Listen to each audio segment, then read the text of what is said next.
इसी मैच पे हम लोग बात करते हैं एंड हम लोग पहले सिक्कू चल आपके पास होते हैं. It was quite a drama जो हम लोगों ने कल विटनेस किया है. बड़े मज़ेदार मैच हुआ और पेशावर बहुत ही अच्छी तरह आखिरी के अंदर, जब इस किस्म की जो जीत होती है ना वो हमेशा लक लेके आती है.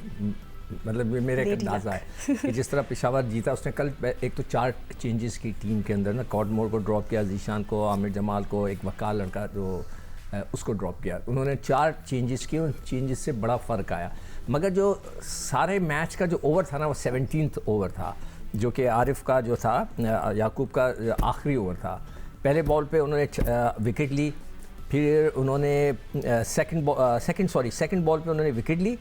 थर्ड और फोर्थ बॉल पे उनको 2 छक्के लगे. उसामा मीर ने मारे थे. फिर उसके बाद उसामा मीर 5वीं बॉल पे आउट हुए और फिर 6th बॉल पे एक और प्लेयर आउट हुआ और उसके ऊपर जो विली आउट हुए और उसके ऊपर थोड़ी सी कंट्रोवर्सी हुई कि जनाब उसने जब कैच पकड़ा, स्लो मोशन में दिखाया गया कि जब उसने गेंद फेंकी, वापस आया मोजले तो टो उसका टच हुआ नहीं हुआ.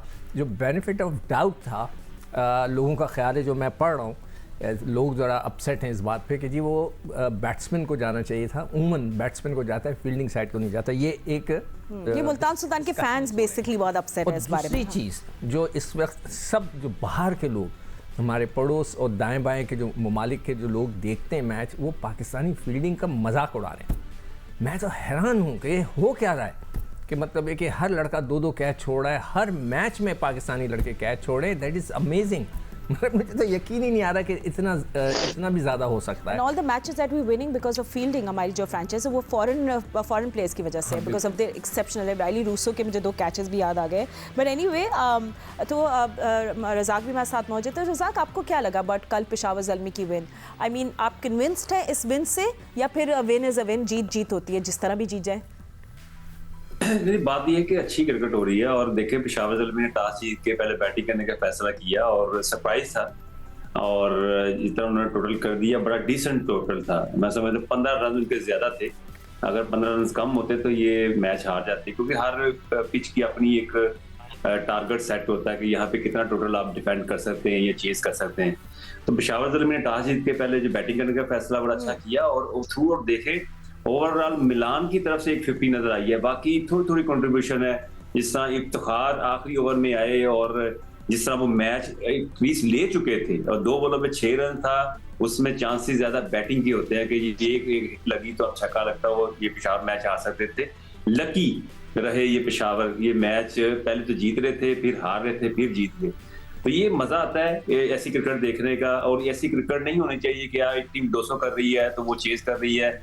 पिछले साल हमने देखा है टीम ने 255 रन किए, वो भी चेज हो गया, 235 चेज हो गया. तो ये जो क्रिकेट है वो ठीक नहीं. ये क्रिकेट है, ऐसी पिचेज ही होनी चाहिए जिसमें बॉलर्स के लिए भी मूवमेंट हो, स्पिनर के लिए भी हो और बैटिंग के लिए भी उनको पूरी टाइमिंग के साथ रन करने का मौका मिले. ये नहीं कि स्लो डेड पिचों पे आप जिस तरह मर्जी घुमाई जाए, चौके छक्के लग रहे हैं. तो ये अच्छी क्रिकेट हो रही है मुल्तान. गुड टू सी कि पिच पे फ्लेवर है for both the batters and the bowlers. And कायनात, आई थिंक जो एज अ फैन मुझे लग रहा था इफ्तिखार अगर थोड़ी देर और रहते, कुछ ही मिनट और, वो गेम को पूरा रैप अप कर देते. But again luck was not on this side और पेशावर ज़ल्मी ने वही अगेन अपनी नर्व्स को हैंडल किया बहुत अच्छी तरह.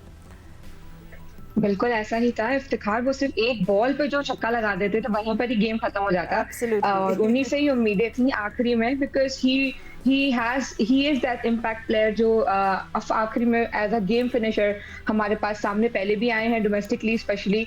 तो ऑफ कोर्स वहाँ पे चांस था, लेकिन अगेन जो छोटी छोटी कलेक्टिव परफॉर्मेंस थी पेशावर की, द बॉडी लैंग्वेज, पेशावर की जो बॉडी लैंग्वेज थी वो काफी अच्छी थी इस मैच में. इवन दो कि बहुत बड़े बड़े स्कोर्स किसी ने नहीं किए. Highest was 37 by Hasibullah, but the way he was playing was remarkable. तो यही छोटी छोटी परफॉर्मेंसेस हैं जो पेशावर को आगे आने वाले मैचेस में इसी तरीके से शायद जितवा सके. Because it's not only about sometimes कि बहुत बड़े रन किए जाएं हर प्लेयर की तरफ से, लेकिन आपकी जो एज अ पार्टनरशिप जो आप रन्स करते हैं वो ज्यादा इंपॉर्टेंट होते हैं. And this win was really important for Peshawar and I think यहाँ से अब शायद वो पेस अप करें अपना. Let's see. देखिए अभी भी मुल्तान ऑन टॉप है. यानी ल्यूक वुड जो थे, he was a top pick of the bowlers. But it's all about taking wickets timely wickets. और एग्जैक्टली वही किया पेशावर ने. तो आई थिंक उनका कॉन्फिडेंस अभी थोड़ा बेहतर हो गया, उनका अकाउंट खुल गया है and they hoping to win this matches. बहुत कुछ उन्हें अब देखते हैं कि अब वो आगे वाले गेम्स में चेंजेस करेंगे या नहीं. But then again, yes, timely wickets was the key yesterday for them. सबसे पहले तो फातिमा सिकंदर बख्श साहब को बहुत बहुत मुबारक हो। और उनका कहना ये था कि एडवांटेज मिल रहा है मुल्तान सुल्तान को, वो कल उनके लिए डिसएडवांटेज हो गया। चौथा मैच वो जीत नहीं सके, जीत सकते थे बट आखिर में अपने नर्व्स को कंट्रोल किया पेशावर ज़ल्मी की टीम ने और पहली मच नीडेड विक्ट्री जिसकी उनको अशद जरूरत थी वो हासिल करने में कामयाब हुए और उन्होंने अपने आप को इस टूर्नामेंट में अलाइव रखा है। ऑन द अदर साइड अगर हम बात करते हैं तो जिस तरह रजाक ने कहा कि बिल्कुल ऐसा लग रहा था कि बिल्कुल वन साइडेड टूर्नामेंट हो रहा है, लेकिन कल मुल्तान की टीम जो है वो हार गई और रिजवान कल लंबी इनिंग नहीं खेल सके। लेकिन पेशावर ज़ल्मी की जो परफॉर्मेंस है फातिमा, पहले जो उनके 3 बैटर हैं जिसमें इंक्लूडिंग कैप्टन बाबर आजम, कल उन्होंने 26 पे 31 किए। बट आप देखिए कि कल जिस तरह स्कोर बोर्ड को चलाया है हसीबुल्ला ने, कल उनको बैटिंग ऑर्डर में प्रमोट किया गया। न्यूजीलैंड में उन्होंने पाकिस्तान के लिए इंटरनेशनल डेब्यू किया था, बड़े ही प्रॉमिसिंग बैट्समैन है। बट वही प्रॉब्लम है जो हारिस रऊफ का है, ऐसा लगता है कि मोहम्मद हारिस का भी वही प्रॉब्लम है। कॉन्फिडेंस की शिद्दत के साथ उनमें कमी दिखाई दे रही है। 19 गेंदों पर 19 रन बनाने के बाद कल वो आउट हुए हैं और हसीबुल्ला की जो 37 रन की बारी थी उसने पेशावर ज़ल्मी को इस मैच में टेक ऑफ करने में बहुत मदद फराहम की। लेकिन इसके साथ साथ इस टूर्नामेंट में जिस तरह हमने फील्डिंग का स्टैंडर्ड देखा है, खासतौर पर लाहौर कलंदर का जो कि 3 में 3 मैच आ रहे हैं अपनी नाकिस फील्डिंग की वजह से, 3 मैचों में उन्होंने 6 कैच ड्रॉप किए हैं। फखर जमान ने कितने ड्रॉप किए थे या उसमें फखर जमान के ज्यादा है, आई थिंक 3 तो फखर जमान ने ड्रॉप किया। बिल्कुल, मैं वही कह रहा हूँ कि जो बिल्कुल क्रूशियल टाइम था ना, वहां पर पेशावर ज़ल्मी की टीम काफी अलर्ट दिखाई दी। उनकी ग्राउंड फील्डिंग कल बहुत अच्छी थी, कैचेस उन्होंने टाइमली किए और खासतौर पर वो जो डेविड विली आउट हुए कल मुल्तान सुल्तान के, वो इस मैच का जो है वो टर्निंग पॉइंट था।